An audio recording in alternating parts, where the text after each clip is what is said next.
Today we will discuss about protein.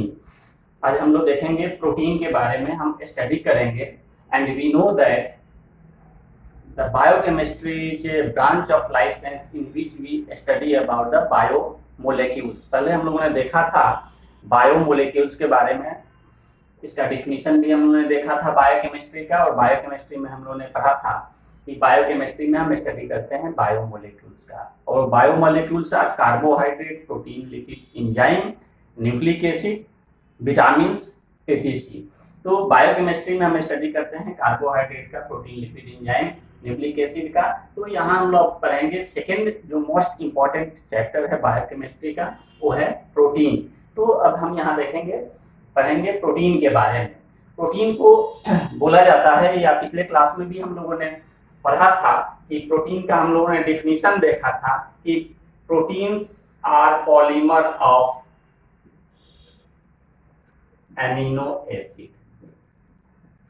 Amino acid, protein जो होता है एमिनो एसिड का पॉलीमर होता है, या ये बोल सकते हैं कि प्रोटीन्स जो होगा वो क्या होता है, एमिनो एसिड का चेन होता है. यानी बहुत सारा एमिनो एसिड मिलके प्रोटीन बनाता है, और प्रोटीन के बारे में बोला जाता है most abundant organic molecule of the living system. ये जो होल लिविंग सिस्टम है, लिविंग सिस्टम मींस कि जिसमें हम लिविंग थिंग का स्टडी करते हैं, लिविंग बीइंग का स्टडी करते हैं, जैसे एनिमल का स्टडी करते हैं, प्लांट का स्टडी करते हैं, माइक्रो ऑर्गेनिज्म का स्टडी करते हैं, इंसेक्ट का स्टडी करते हैं. तो होल हम जब लिविंग सिस्टम के बारे में स्टडी करेंगे तो उसमें ये देखा जाता है कि प्रोटीन जो होता है ये सबसे ज़्यादा एबंडेंट में, यानी सबसे ज़्यादा जो ऑर्गेनिक मोलेक्यूल्स होगा, यानी जो बायोमोलेक्यूल्स होगा, उसमें ये प्रोटीन होता है. तो बोला जाता है most abundant organic molecules of the living system. Occurs in the every part of the cell. ये प्रोटीन जो होता है ये हमारे बॉडी का जो सेल्स, हमारे बॉडी के जो सेल्स हैं, every part of the cells. तो पिछले क्लास में या हम लोग जानते भी हैं कि आवर बॉडी हैव मिलियंस और ट्रिलियंस ऑफ द सेल्स. यानी 60 केजी का एक आदमी है, उसमें 100 × 10 to the power 12 to 14 sales होते हैं. या ये बोल सकते हैं कि आवर बॉडी और the individual contain more than 200 types of cells.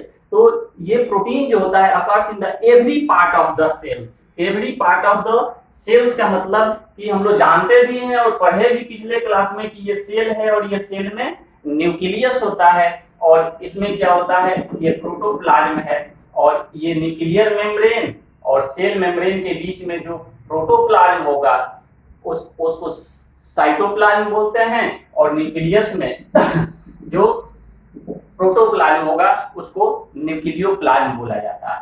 तो प्रोटोप्लाज्म को ये बोला जाता है कि मूलभूत आधार है जीवन का, यानी ये फिजिकल बेसिस ऑफ लाइफ है. तो इस साइटोप्लाज्म, इस प्रोटोप्लाज्म को सबसे पहले कोटी ने 1772 में 1772 में सबसे पहले देखा था. फिर एक साइंटिस्ट आए, उनका नाम था डुजार्डिन. तो डुजार्डिन ने इस प्रोटोप्लाज्म को सबसे पहले सारकोड नाम दिया था. बाद में आए पुरकिंजे, तो पुरकिंजे ने इसका नाम प्रोटोप्लाज्म रखा. और एक साइंटिस्ट थे, उनका नाम था प्रोफेसर हक्सले, उन्होंने कहा फिजिकल बेसिस ऑफ लाइफ. तो ये प्रोटोप्लाज्म जो होता है, ये प्रोटोप्लाज्म जो होगा ये दो चीज से बना रहता है, वाटर से और प्लस प्रोटीन.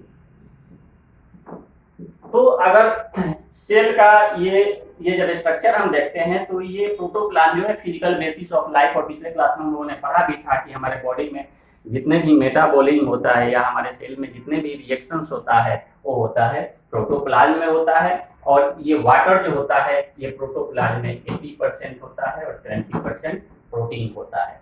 तो अब इस सेल की हम बात करें तो सेल में भी क्या होता है, ऑर्गेनेली होता है. जैसे इसमें क्या है, क्रोमोजोम है, माइटोकॉन्ड्रिया है, लाइसोजोम है, राइबोजोम है, इंडोप्लाज्मिक रेटिकुलम है, गोल्जी बॉडी है. तो ये सब मिलके एक सेल का फॉर्मेशन करता है. तो इस लाइन का मतलब हुआ कि occurs in the every part of the cell. Cell के जितने भी पार्ट्स हैं उसमें ये क्या रहता है, प्रोटीन रहता है। 50% of the cellular dry weight, अगर सेल की ड्राई वेट की बात करेंगे, कोई भी सेल होगा तो उस सेल का उस ड्राई वेट का 50% जो होता है वो प्रोटीन का बना रहता है, यानी उसमें प्रोटीन होता है। Form the fundamental basis of structure and function, तो सेल को कहा जाता है कि कोई भी इंडिविजुअल है वो किस चीज से बना रहता है, सेल से बना रहता है। इंडिविजुअल या ऑर्गेनिज्म या कोई प्राणी है वो उसका स्मॉलेस्ट जो यूनिट होगा वो होता है सेल। यानी बहुत सारा सेल जब मिलता है, बहुत सारे सेल एग्रीगेट होते हैं तो क्या करता है, टिश्यू का फॉर्मेशन होता है, और बहुत सारे टिश्यू मिलता है तो एक ऑर्गन का फॉर्मेशन होता है। ऐसे there are 4 types of tissues.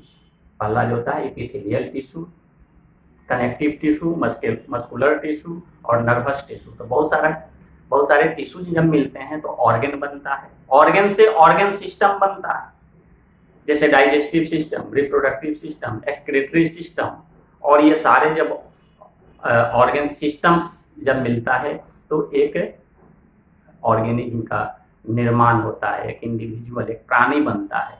और बहुत सारे जब प्राणी इंडिविजुअल्स एक साथ जब आते हैं तो उसको हम लोग पॉपुलेशन बोलते हैं। तो पॉपुलेशन के साथ जब हम और डिफरेंट पॉपुलेशन एक साथ मिला तो उसको हम लोग कम्युनिटी बोलते हैं। जैसे एक एरिया है उसमें आदमी रह रहा है, उसमें गाय रह रहा है, गाय का एक अलग पॉपुलेशन है, भैंस है, तो कुछ गोट है, हॉर्स है, तो ये डिफरेंट पॉपुलेशन है। जब डिफरेंट पॉपुलेशन को जब डिफरेंट पॉपुलेशन एक साथ रहता है उसको कम्युनिटी बोलते हैं। कम्युनिटी को जब इन्वायरमेंट से जब जोड़ दिया जाता है तो वो इकोसिस्टम हो जाता है। जैसे पॉन्ड इकोसिस्टम अगर तालाब की बात करेंगे तो क्या होता है, फ्रॉग है, फिश है, स्नेक है, बहुत सारे छोटे छोटे प्लांट्स है, बहुत सारे इंसेक्ट्स, कीड़े मकोड़े हैं। तो ये अलग अलग पॉपुलेशन हो गया और इन्वायरमेंट से जोड़ दिया तो इकोसिस्टम। और बहुत सारे ecosystem, forest ecosystem, pond ecosystem, river ecosystem, marine ecosystem, ये सारे इकोसिस्टम मिलके बायोस्फीयर का ये निर्माण करते हैं। तो ये बायोस्फीयर का निर्माण करते हैं। तो हम क्योंकि सेल के बारे में बोला भी जाता है कि सेल जो होता है structural and functional unit of organism. तो हम लोग जानते भी हैं और पढ़े भी हैं कि our body contain the more than 200 types of cells. तो यहाँ स्ट्रक्चर की बात हो जाती है कि कोई भी सेल है डिफरेंट उसका स्ट्रक्चर होगा, फंक्शन भी क्या होता है, डिफरेंट होता है। तो ये चूंकि सेल है और सेल में वाटर रहता है और ये प्रोटीन इसके प्रोटोप्लाज्म में, तो ये बोला जाता है कि protein forms the fundamental basis of structure and function. किसी भी सेल का स्ट्रक्चर और फंक्शन के लिए प्रोटीन भी रिस्पॉन्सिबल होता है, क्योंकि प्रोटीन सेल्स के अंदर जो मेटाबॉलिज्म होगा तो उसमें इन्वॉल्व मेटाबॉलिज्म होगा, कोई रिएक्शंस होते हैं। जैसे ग्लाइकोलाइसिस की बात करते हैं तो उसमें बहुत सारे एंजाइम्स इन्वॉल्व होगा और all enzymes are proteinaceous in nature except ribozyme. तो सेल का जो फंक्शन जो होगा, जो फंक्शन परफॉर्म करता है उसमें क्या होगा, एंजाइम्स लगता है या हार्मोन्स उसके लिए रिस्पॉन्सिबल होता है। तो protein forms the fundamental basis of structure and function. अब ये प्रोटीन जो टर्म है, protein term is derived from Greek word Proteus. Protein शब्द की, प्रोटीन जो टर्म है उसकी उत्पत्ति, उसका ओरिजिन जो हुआ है वो ग्रीक वर्ड से होता है, और वो ग्रीक वर्ड जो होता है वो है प्रोटीनेशियस।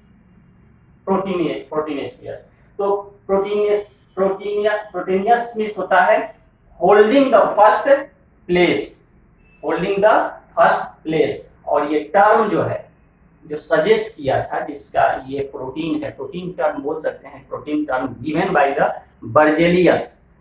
ये प्रोटीन टर्म को दिया था बर्जेलियस ने, या इस टर्म को सजेस्ट किया था कि ये प्रोटीन है, इसका नाम प्रोटीन होगा, ये दिया था बर्जेलियस। और हम लोगों ने पढ़ा था कि बर्जेलियस का एक सबसे जो फेमस थ्योरी है उसको हम लोगों ने पिछले क्लास में भी पढ़ा था कि उन्होंने एक वाइटल फोर्स थ्योरी दिया था जिसको हिंदी में जैव शक्ति का सिद्धांत बोलते हैं। और उसमें हम लोगों ने पढ़ा था कि बायोमोलेक्यूल्स जो है वो ऑर्गेनिक कंपाउंड है और all organic compounds are synthesised in living being.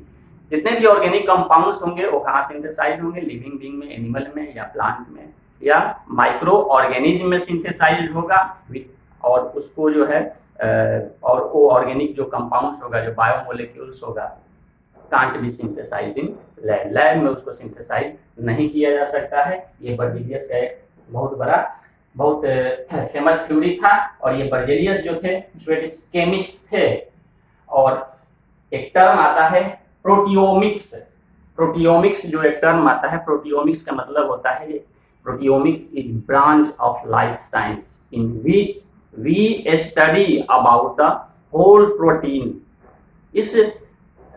इस अर्थ पे जितने भी प्रोटीन है उसका सारा स्टडी जब हम करते हैं, उस सब्जेक्ट का नाम है प्रोटियोमिक्स। तो एग्जैक्ट डिफिनीशन जो होगा प्रोटियोमिक्स का, तो बोल सकते हैं proteomics is entire study of the Galaxy of the protein.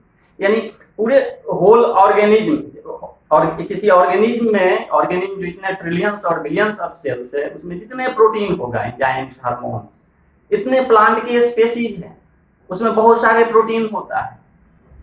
इतने इंसेक्ट हैं इस अर्थ पे, इंसेक्ट के स्पेसीज 1.7 मिलियन तो स्पेसीज है इंसेक्ट का।